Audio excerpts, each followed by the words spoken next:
जय माता दी। सर्वमंगल मांगल्ये शिवे सर्वार्थ साधिके शरण्ये त्र्यंबके गौरी नारायणी नमस्तुते। जय माता दी। आप सब भी कमेंट में जय माता दी अवश्य लिखिएगा। आइए आज के वीडियो में नवरात्रि के 6वें दिन माता कात्यायनी की व्रत कथा का श्रवण करेंगे। चंद्रहासोज्य वलकरा शार्दूलवर वाहना कात्यायनी शुभम दधा देवी दानव घातनी। इस मंत्र का अर्थ है कि शेर पर सवार दानवों का नाश करने वाली देवी कात्यायनी हम सबके लिए शुभदायी हो। कात्यायनी माँ का रूप करुणामयी बताया गया है। देवी ने ऋषि कात्यायन के घर जन्म लिया था, जिस कारण उन्हें कात्यायनी देवी के नाम से जाना जाता है। माता कात्यायनी का शरीर सोने की तरह सुनहरा और चमकदार है। ये सिंह की सवारी करती है और इनकी 4 भुजाएं हैं। कहते हैं जो व्यक्ति सच्चे मन से माता की आराधना करता है उसके सारे कष्ट दूर हो जाते हैं और मनोवांछित वर की प्राप्ति होती है। देवी भागवत पुराण के अनुसार माँ कात्यायनी के बाईं तरफ के ऊपर वाले हाथ में तलवार और नीचे वाले हाथ में कमल का फूल लिए हुए हैं। इसके साथ ही दाईं तरफ का ऊपर वाला हाथ अभय मुद्रा में और नीचे वाला हाथ वर मुद्रा है। मान्यता है कि माँ कात्यायनी की पूजा करने से विवाह में आ रही बाधाएं भी दूर होती हैं और भगवान बृहस्पति प्रसन्न होकर विवाह का योग बनाते हैं।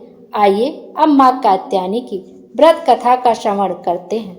देवी कात्यायनी की कथा का उल्लेख देवी भागवत महात्म्य और मार्कंडेय पुराण में मिलता है। पुराणों में निहित कथाओं के अनुसार कत नाम के एक प्रसिद्ध महर्षि हुआ करते थे।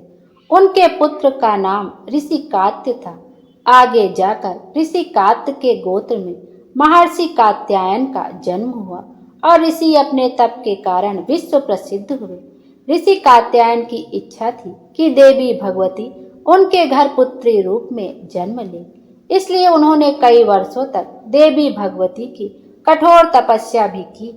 मान्यता है कि ऋषि कात्यायन की ऐसी एकनिष्ठ तपस्या से प्रसन्न होकर देवी भगवती ने तब उनकी इच्छा का मान रखते हुए उनके घर पर जन्म लिया। ऋषि कात्यायन की पुत्री होने के कारण ही देवी भगवती देवी कात्यायनी कहलाई। महर्षि कात्यायन ने बड़े प्रेम से देवी कात्यायनी का पालन पोषण किया था। कुछ समय पश्चात पृथ्वी पर दुराचारी महिषासुर का उपद्रव सारी सीमाएं लांघ रहा था। महिषासुर को यह वरदान मिला हुआ था कि कोई भी पुरुष कभी उसे पराजित या उसका अंत नहीं कर पाएगा, इसलिए उसे किसी का डर नहीं था और देखते ही देखते उसने देवलोक पर भी अपना कब्जा कर लिया था। तब भगवान विष्णु, प्रजापति ब्रह्मा और देवादिदेव महादेव ने उसका विनाश करने के लिए अपने अपने तेज से मिलित एक देवी को उत्पन्न किया। मान्यता है कि महर्षि कात्यायन ने इस देवी की सर्वप्रथम विधिवत पूजा की थी, इसलिए देवी को कात्यायनी के नाम से जाना गया। वहीं देवी कात्यायनी से जुड़ी एक अन्य पौराणिक कथा के अनुसार देवी की उत्पत्ति महर्षि कात्यायन के यहाँ अश्विन महीने की कृष्ण चतुर्दशी को हुई थी। इसके बाद महर्षि ने शुक्ल सप्तमी, अष्टमी और नवमी तक देवी की अपने आश्रम में विधिवत पूजा अर्चना की और दशमी को देवी के इस स्वरूप ने महिषासुर का वध किया था। यही कारण है कि देवी के इस स्वरूप को देवी कात्यायनी के नाम से जाना गया था। महिषासुर का अंत करने के कारण देवी को महिषासुर मर्दिनी के नाम से भी जाना जाता है। देवी दुर्गा का यह स्वरूप अमोघ फलदायिनी है। ब्रज की गोपियों ने करुणा अवतार श्री कृष्ण को अपने पति के रूप में पाने के लिए कालिंदी यमुना के किनारे देवी कात्यायनी की आराधना की थी। इसी कारण वर्तमान में भी देवी कात्यायनी समस्त ब्रजमंडल की अधिष्ठात्री देवी के रूप में प्रतिष्ठित हैं। स्कंद पुराण में देवी कात्यायनी के बारे में यह उल्लेख मिलता है कि उनकी उत्पत्ति परमेश्वर के सांसारिक क्रोध से हुई थी। बोलो कात्यायनी माता की जय। आइए अब महिषासुर का वध की कथा भी पढ़ते हैं। रंभासुर का पुत्र था महिषासुर, जो अत्यंत शक्तिशाली था। उसने कठिन तप किया था। ब्रह्मा जी ने प्रकट होकर कहा, बस एक मृत्यु को छोड़कर सब कुछ मांगो। महिषासुर ने बहुत सोचा और फिर कहा, ठीक है प्रभु, देवता, असुर और मानव किसी से मेरी मृत्यु ना हो। किसी स्त्री के हाथ से ही मेरी मृत्यु निश्चित करने की कृपा करें। ब्रह्मा जी एवं मस्तु कहकर अपने लोक चले गए। वर प्राप्त करने के बाद उसने तीनों लोकों पर अपना अधिकार जमा कर त्रिलोकाधिपति बन गया। तब भगवान विष्णु ने सभी देवताओं के साथ मिलकर सबकी आदि कारण भगवती महाशक्ति की आराधना की। सभी देवताओं के शरीर से एक दिव्य तेज निकलकर एक परम सुंदरी स्त्री के रूप में प्रकट हुआ। हिमवान ने भगवती की सवारी के लिए चिन्ह दिया तथा सभी देवताओं ने अपने अपने अस्त्र शस्त्र महामाया की सेवा में प्रस्तुत किए। भगवती ने देवताओं पर प्रसन्न होकर उन्हें शीघ्र ही महिषासुर के भय से मुक्त करने का आश्वासन दिया। भगवती दुर्गा हिमालय पर पहुंची, अट्टहास पूर्वक घोर गर्जना की। महिषासुर के असुरों के साथ उनका भयंकर युद्ध छिड़ गया। एक एक करके महिषासुर के सभी सेनानी मारे गए। फिर विवश होकर महिषासुर को भी देवी के साथ युद्ध करना पड़ा। महिषासुर ने नाना प्रकार के मायक रूप बनाकर देवी को छल से मारने का प्रयास किया, लेकिन अंत में भगवती ने अपने चक्र से महिषासुर का मस्तक काट दिया। कहते हैं कि देवी कात्यायनी को सभी देवों ने एक एक हथियार दिया था और उन्हीं दिव्य हथियारों से युक्त होकर देवी ने महिषासुर के साथ युद्ध किया और उसका अंत किया था। बोलो कात्यायनी माता की जय। ओम देवी कात्यायनी नमः, अर्थात ओमकार के जैसे निर्विकार स्वरूप वाली देवी कात्यायनी की कृपा व शुभ दृष्टि हम पर बनी रहे। हम उन्हें बारंबार नमस्कार करते हैं। बोलो कात्यायनी माता की जय। माता रानी को किन चीज़ों का भोग लगाएं छठवें दिन कात्यायनी माँ की पूजा में, कि उनकी बहुत प्रसन्न हो और हमारी सभी मुरादें पूरी कर दे।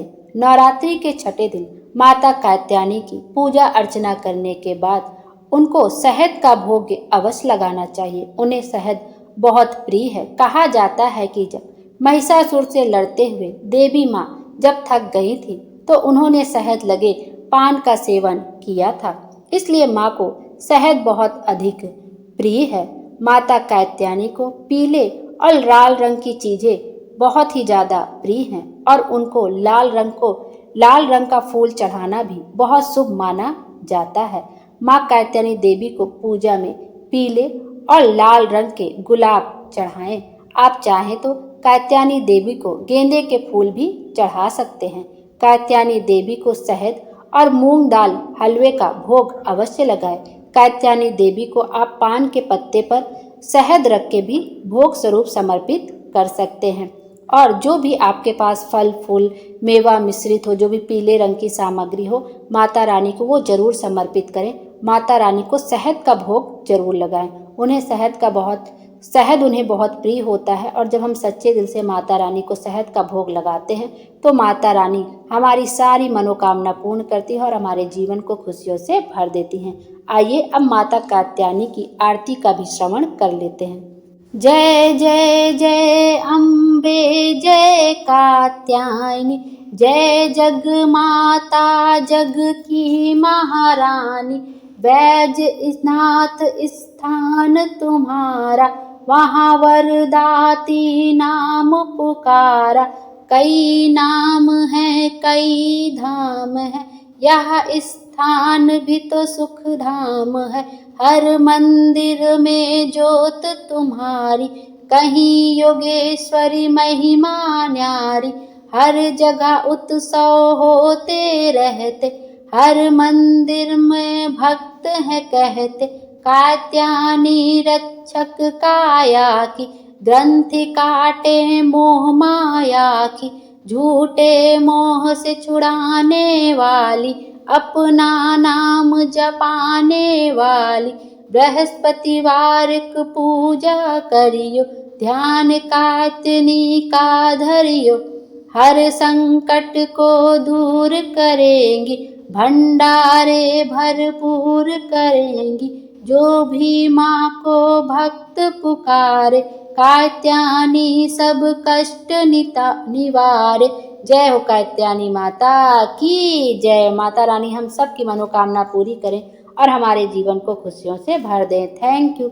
यदि इस कथा को कहने में मुझसे कोई त्रुटि हो गई, भूल चूक हो गई तो क्षमा कर दीजिएगा। और यदि आपको कथा आए तो चैनल को लाइक शेयर एंड सब्सक्राइब कर दीजिएगा। Thank you.